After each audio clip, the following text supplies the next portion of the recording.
అశ్వ సంవత్సరంలో కైలాస యాత్ర Sri Gayatri tours and travels 8977349696. Mahesh Yadav parliament సభ్యులు స్వయంగా డ్రగ్స్ తీసుకుంటూ డ్రగ్స్ పార్టీ ఇస్తూ తెలంగాణ పోలీసులకు అడ్డంగా దొరికిపోయినారు. ఎంత ఘోరంగా అంటే ఒక ఎంపీగా ఉండి ఆయన డ్రగ్స్ తీసుకోవడమే కాకుండా డ్రగ్స్ పార్టీ చేస్తున్నాడు. అంటే ఒక పార్లమెంట్ సభ్యుడైంది ఆయన ఇంత నీచానికి దిగజారడం అంటే పార్లమెంట్ చరిత్రలో ఈరోజు భారతదేశ పార్లమెంట్కి ఒక మచ్చ తెచ్చినాడు. ఆయన ఓటు అడిగేటప్పుడు మీకు చూపిస్తాను, పేపర్ యాడ్ ఇచ్చినాడు. Your vote can stop drugs in AP. ఆయన పేపర్ యాడ్ ఇచ్చినాడు. ఆయనకు ఓటేస్తే డ్రగ్స్ స్టాప్ చేస్తానని, అంటే ఆయన తీసుకుంటే డ్రగ్స్ స్టాప్ చేస్తా అన్నాడో ఏమో తెలియడం. ఆయన ఇచ్చే paper ad Telugu Desam party parliament సభ్యుడు. ఇట్లాంటి ఎంపీలను పెట్టుకొని చంద్రబాబు నాయుడు గారు రాజకీయం చేస్తున్నారు. అసలు అన్నిటికంటే విచిత్రం ఏమంటే ఆయన డ్రగ్స్ పార్టీ తీసుకుంటూ మళ్ళా రాజస్థాన్ నుంచి ఒక ఎక్స్ఎమ్మెల్యే డ్రగ్స్ పార్టీలో, తెలంగాణ ఎక్స్ఎమ్మెల్యే, వీళ్ళందరూ డ్రగ్స్ తీసుకుంటూ ఒక లేడీ కూడా ఉంది అక్కడ. డ్రగ్స్ పార్టీ తీసుకుంటూ పోలీసులు వస్తే వాళ్ళ మీద కాల్పులు జరపడం, పోలీసుల మీద 5 రౌండ్లు కాల్పులు జరపడం. అంటే ఒక మాఫియా మెయింటైన్ చేస్తున్నారా?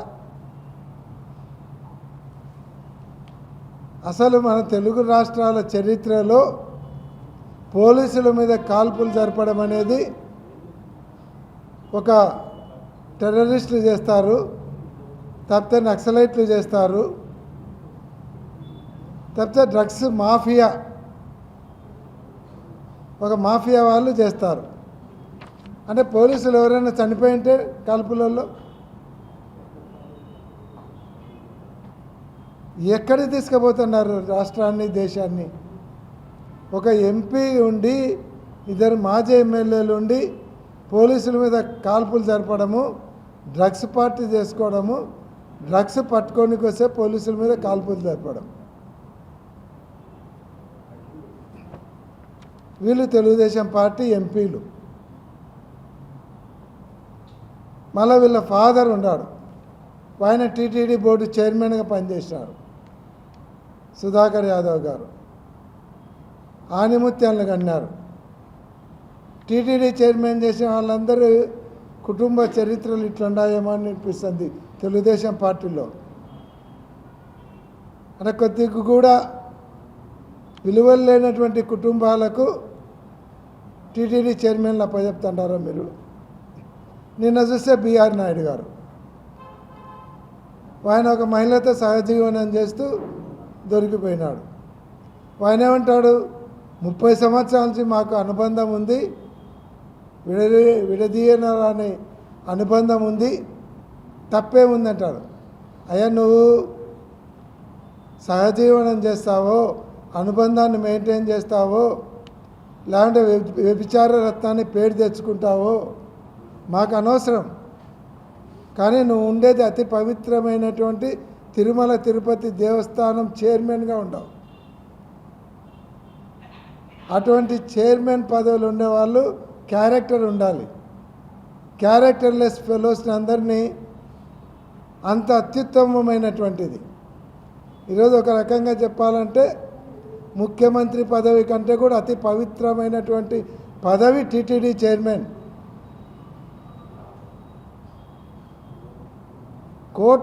కోట్ల మంది భక్తుల మనోభావాలను కాపాడాల్సినటువంటిది, హిందువుల ధర్మాన్ని కాపాడాల్సినటువంటి పోస్టులు ఉండి నువ్వు ఒక మహిళతో నేను సహజీవనం చేస్తాను, దానికి చట్టాలే ఒప్పుకున్నాయి, నేను చేస్తానంటే యానన్న దుంకు. కానీ ఆ పదవికి రాజీనామా చేయి, నువ్వు యానన్న డ్యాన్సులు చేసుకో, ఎవరు వద్దన్నారు. ఇటువంటి వాళ్ళను తెలుగుదేశం పార్టీలో చేస్తారు. విలువల గురించి మాట్లాడతారు మళ్ళా నాయకులు. చంద్రబాబు నాయుడు గారు కానీ, ఆయన లోక నాయకుడు పవన్ కళ్యాణ్ గారు కానీ వీళ్ళు విలువల గురించి మాట్లాడతారు. వాళ్ళతో పాటు ఈరోజు పోలీసుల మీద కాల్పులు జరిపినాడంటే నిజంగా మాకు ఉండేటువంటి పూర్తి అనుమానాలు ఏమంటే వీళ్ళు డ్రగ్స్ తీసుకోవడమే కాదు, పెద్ద డ్రగ్స్ రాకెట్ నడుపుతున్నారు. ఒక పార్టీ ఎంపీగా ఉండి పార్టీ అధిష్టానానికి తెలియకుండా డ్రగ్స్ రాకెట్ నడుపుతున్నా అంటే ఎవ్వరూ నమ్మరు. కాల్పులు సరిపే స్థాయికి వచ్చినారంటే ఖచ్చితంగా డ్రగ్స్ రాకెట్ ఉంది. దీంట్లో పార్టీ పెద్దలకు కూడా ప్రమేయం ఉందా, మీకు కూడా వాటాలు ఉన్నాయా అనేది ఈరోజు ఆంధ్ర రాష్ట్ర ప్రజలకు వస్తున్నటువంటి అనుమానాలను నివృత్తి చేయాల్సినటువంటి బాధ్యత తెలుగుదేశం పార్టీ చంద్రబాబు నాయుడు గారు కానీ, లోకేష్ గారు కానీ వాళ్ళు ఈ అనుమానాలను నివృత్తి చేయాలని మేము డిమాండ్ చేస్తూ ఉన్నాం. గ్యాస్ విషయంలో ప్రజలందరూ కూడా చాలా ఇబ్బంది పడుతున్నారు. గ్యాస్ ఎక్కడా కొరత లేదని చంద్రబాబు నాయుడు గారు చెప్తున్నారు, కూటమి ప్రభుత్వం చెప్తుంది. కానీ గ్యాస్ కోసము కొరత లేకుంటే ఉద్యోగాలు ఇడిసబెట్టి పని ఇడిసబెట్టి గ్యాస్ డీలర్షిప్ల దగ్గర ఏజెన్సీల దగ్గర వేల మంది క్యూలో నిలబడుతున్నారు. గ్యాస్ బుక్ చేస్తే కూడా రావడం లేదు. రెండోది హోటళ్ళ దగ్గర ఎక్కడ చూసినా బయట పొయ్యిలు పెట్టి వంటలు చేస్తున్నారు. వీళ్ళకేమో గ్యాస్ కొరత లేదనే ఉంది. కూటమి ప్రభుత్వంలో బీజేపీ భాగస్వామిగా ఉంది. ఓ పక్క కూటమి ప్రభుత్వం ఏమో 3 నెలల వరకు స్టాక్ ఉంది, ఎవరు భయపడొద్దు అంటున్నారు. ఆంధ్ర రాష్ట్రంలో మాత్రం హోటళ్ళు కానీ డొమెస్టిక్ కానీ గ్యాస్ దొరక్క ఏజెన్సీల దగ్గర క్యూలలో నిలబడి ఇబ్బందులు పడి కొట్టుకుంటున్నారు. కొరత లేదని చెప్తున్నారు. ఎక్కడ కొరత లేదు? మీ ఇళ్ళలో లేదు. లోకేష్ బాబు గారి ఇంట్లో గ్యాస్ కొరత లేదు, చంద్రబాబు నాయుడు గారి ఇంట్లో గ్యాస్ కొరత లేదు, తర్వాత మాధవ్ గారి ఇంట్లో గ్యాస్ కొరత లేదు, పవన్ కళ్యాణ్ ఇంట్లో గ్యాస్ కొరత లేదు, మంత్రుల ఇళ్ళలో గ్యాస్ కొరత లేదు. కాబట్టి మీకు అంతా పచ్చగా కనిపిస్తుంది గ్యాస్ కొరత లేకుండా. ఖచ్చితంగా ప్రజలైతే చాలా ఇబ్బందులు పడుతున్నారు. ఎక్కడైతే బ్లాక్లో అమ్ముతున్నారు చాలామంది ఏజెంట్లు, బ్లాక్లో అమ్మే వాళ్ళ మీద రైడ్ చేయండి, దానిలను బ్లాక్ చేసి డబల్ రేట్కి అమ్మడానికి ప్రజల్ని ఇబ్బంది పెడుతున్నారు. కాబట్టి మీరు కేంద్ర ప్రభుత్వంతో మాట్లాడి ఎందుకంటే మీ కూటమిలో ఉండారు, మీరు కేంద్రంలో మంత్రిగా ఉండారు, మీ మంత్రివర్గంలో బీజేపీ వాళ్ళు మంత్రులుగా ఉన్నారు. కాబట్టి కేంద్ర ప్రభుత్వంతో మాట్లాడి ఎక్స్ట్రా గ్యాస్ ఇక్కడికి సప్లై తీసుకొని ఆంధ్ర రాష్ట్రంలో గ్యాస్ ఎక్కడ బ్లాక్లోకి పోకుండా అక్రమంగా నిల్వలు చేసి ప్రజల్ని ఇబ్బంది పెట్టేటువంటి వాళ్ళ మీద రైడ్లు చేసి యాక్షన్ తీసుకొని గ్యాస్ కొరత లేకుండా చేయాలని డిమాండ్ చేస్తూ ఉన్నాం. అలాగే ఏదైతే మీరు 3 సిలిండర్లు సంవత్సరానికి ఇస్తామన్నారో ఇప్పటికి ఇచ్చింది మీరు 2 సిలిండర్లు మాత్రమే.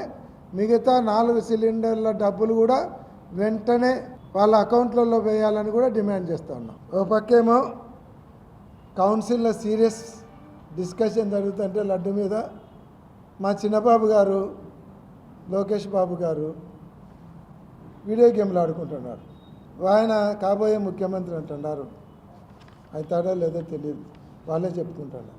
స్కూళ్ళల్లో పిల్లలు కాలేజీ అమ్మాయిలు ఫుడ్ బాగలేదని పోలీస్ స్టేషన్లో కంప్లైంట్ ఇచ్చి హాస్టల్లో ఫుడ్ బాగలేదని రోడ్డు మీదకి వచ్చి ధర్నా చేస్తూ ఉంటే 80 క్రికెట్ మ్యాచ్ చూసి గంతులు వేస్తున్నారు.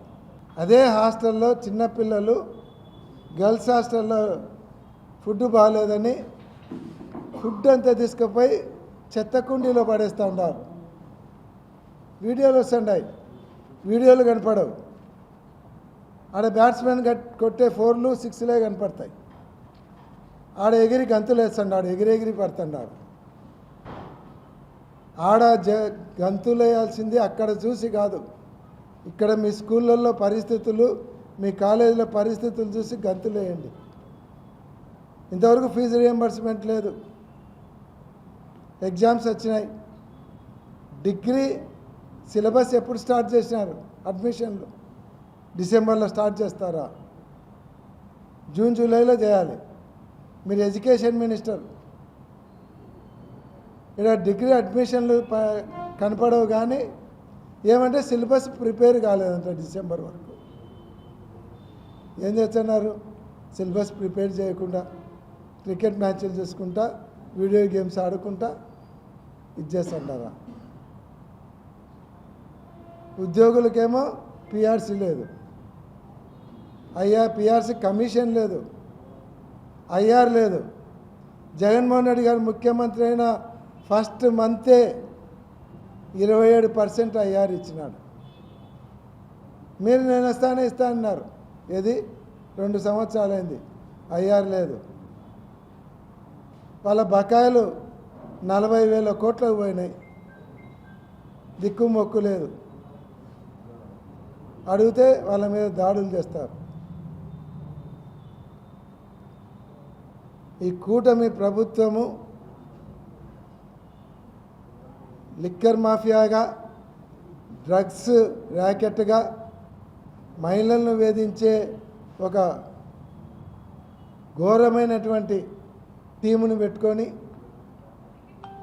ఎవరికీ రక్షణ లేనటువంటి పరిస్థితులు తీసుకొని వచ్చి కేవలం ప్రతిపక్ష పార్టీలు కానీ, ఎవరైనా మీడియా వాళ్ళు కానీ, లేదంటే యూట్యూబర్స్ కానీ ప్రశ్నిస్తే తీసుకొని వచ్చి జైల్లో పెట్టి కొట్టడం,